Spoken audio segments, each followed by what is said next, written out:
factor in the wind, we're looking at these sorts of values, going to feel more like -4 in Aberdeen. And that will lead into a very cold night for Tuesday. Sub-zero values for all, frost and ice. We could be as low as minus double digits across parts of Scotland where we have lying snow.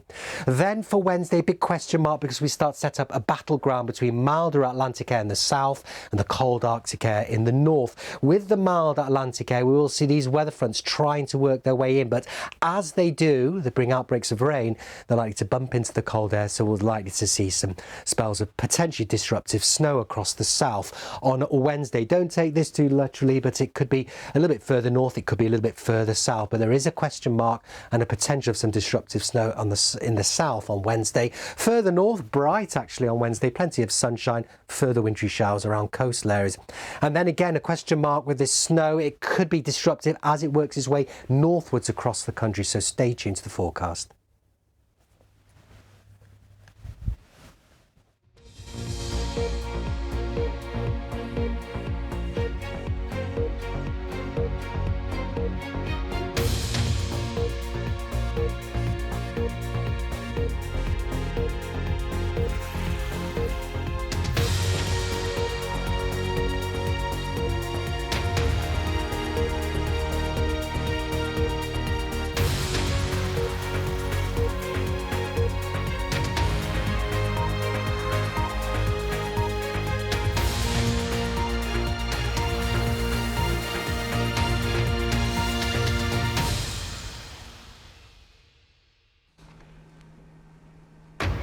This is BBC News. Welcome if you're watching here in the UK or around the globe. I'm Maryam Moshiri. These are our top stories. 1 month after the devastating earthquakes that killed more than 50,000 people in Turkey and Syria, many are still living without proper shelter. You can't deal with devastation on a scale like this in days or even in weeks. The impact of this is going to be felt by people here in southern Turkey for years.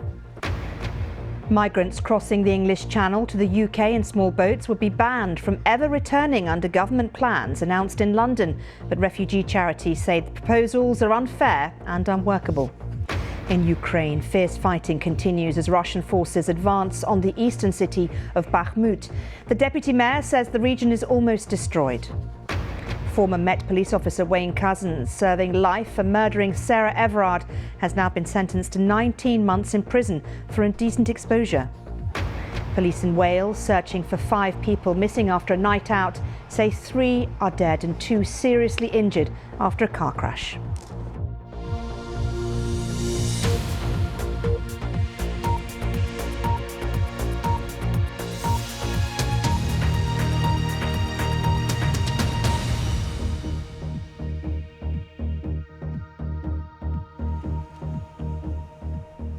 Well, it's been a month now since the earthquakes which killed more than 50,000 people across Turkey and Syria. Many of those who survived are homeless, living in tents or even train carriages. Well, our correspondent Anna Foster, who's been covering the tragedy from the beginning, reports now from Antakya in southern Turkey. These